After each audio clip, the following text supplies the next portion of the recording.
Welcome to Mental Health Mondays with Kate. I'm glad you're here today. Today we are talking about anxiety. Last week was Depression 101. This is Anxiety 101. Next week we're going to talk about how the two play together and the damage that they can do when they do play together.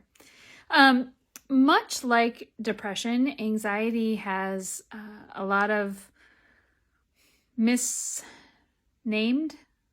things about it.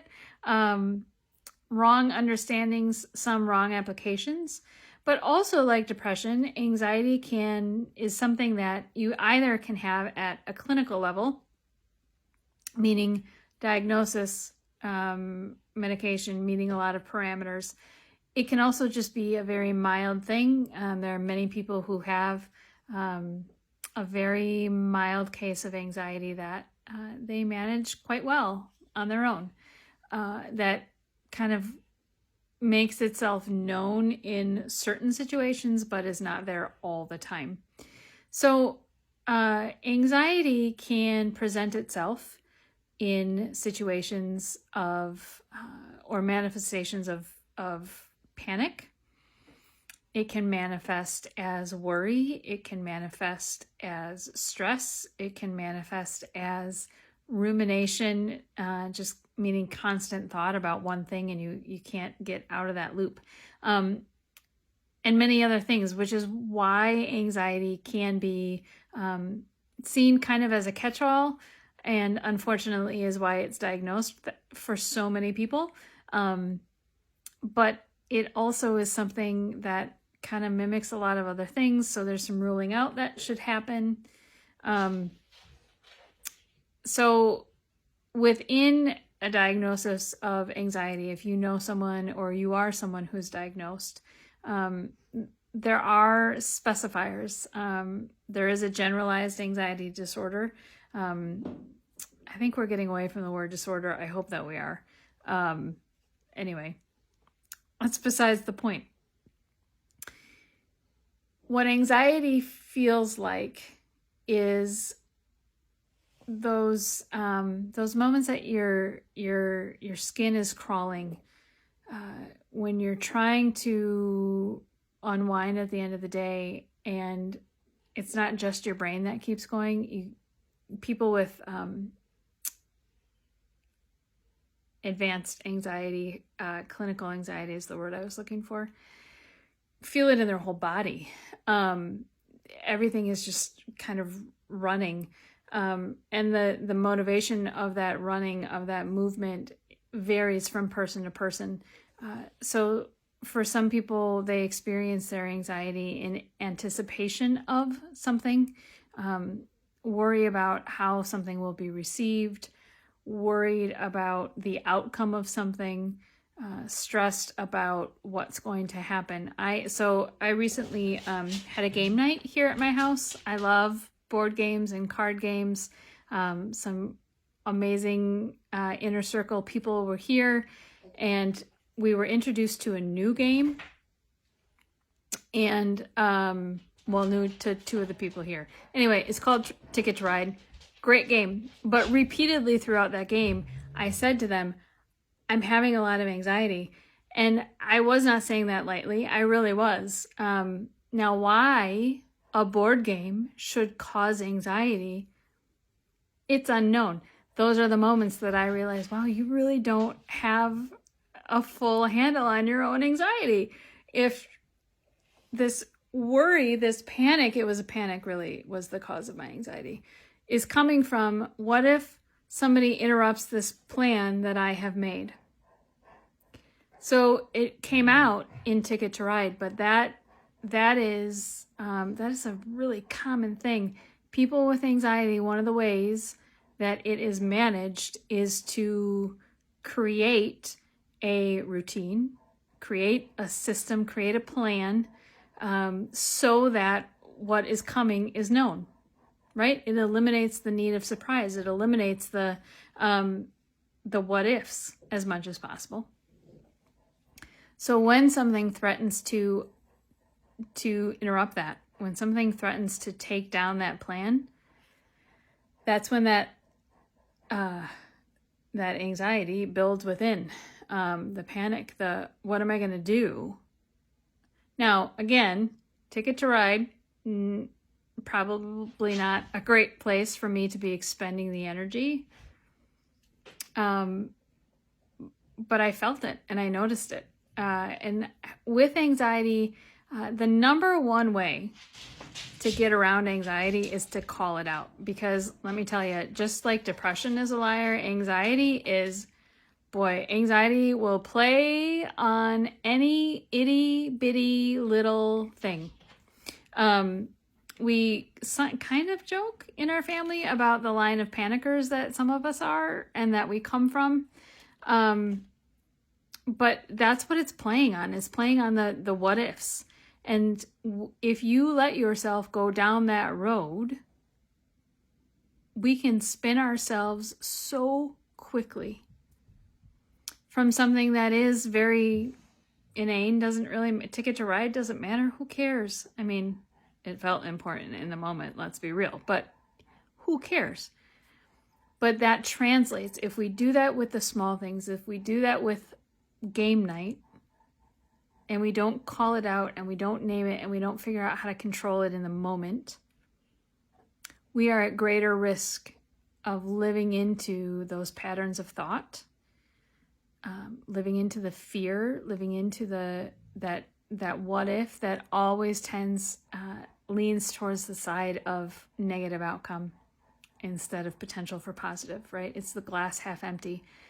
Anxiety keeps us in that glass half empty state instead of allowing us to recognize that there's a 50-50 chance here, which means it is equally as possible that a good thing is going to happen than a bad. So why not? Why not live in the mental space that says this might happen? This could be a good thing. Why not live there? Why not live in a place of hope instead of a place of this is never going to work? This is going to be terrible. I'm not going to know anybody. I'm not going to, I'm going to forget my words. This is why I don't rehearse these. Somebody asked me that last week. No, I don't rehearse them. I don't write them out. I don't script them. I just kind of off the cuff them. Now, I will be transparent and tell you this is take number 3 only because the opening got weird and then my dog was making a lot of noise. So take 3. And now he's going to make noise anyway, but we're 7 minutes and 48 seconds in, so I'm not stopping now. Absolutely just lost my train of thought. Anyway, if we can take back the control of our thoughts. So 2 weeks from now, we're going to talk a lot about our internal record player. One of the things that we can do about anxiety is, even now, is start thinking about what am I telling myself and where is the truth in it? Not potential truth, actual truth. What is the actual truth in this moment? And what is the greater chance? So some of the underlying things with anxiety are fear of all kinds of things. FOMO is fear of missing out, is a piece of anxiety. How will people receive me? What will people think? If I don't measure up, what does that then mean for my life? How do I live into my own truth as a child of God, right? We know that's the perspective I'm coming from. How do I live into my truth as a child of God and not into fear and worry about things that can be really small and things that are really big and things that maybe are really big to me, even if they're not really big to you. So again, if you support somebody with anxiety, ask them how they cope and how you can support them.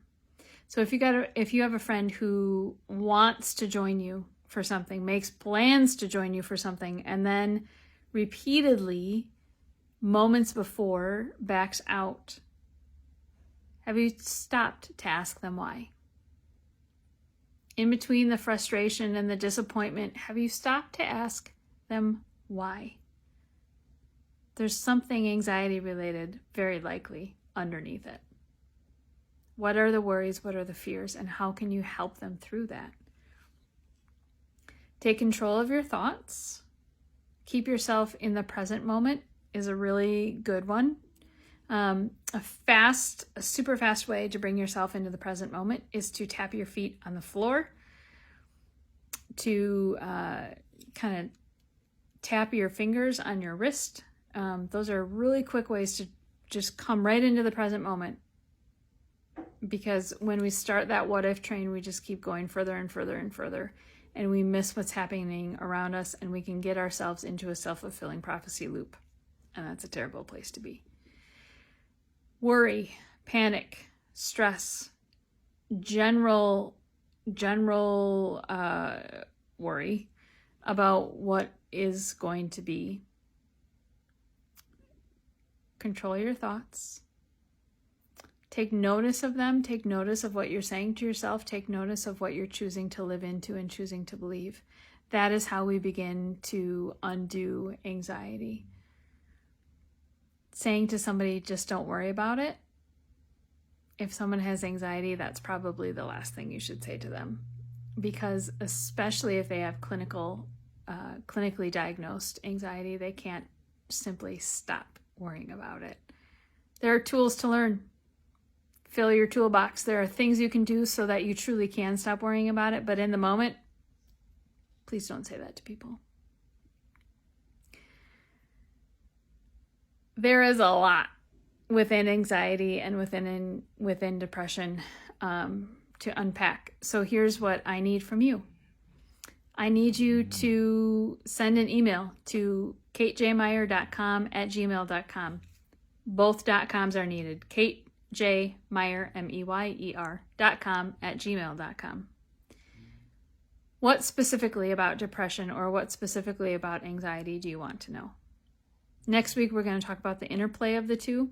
And then in 2 weeks, we're going to talk about the internal record player. And those are two really important things.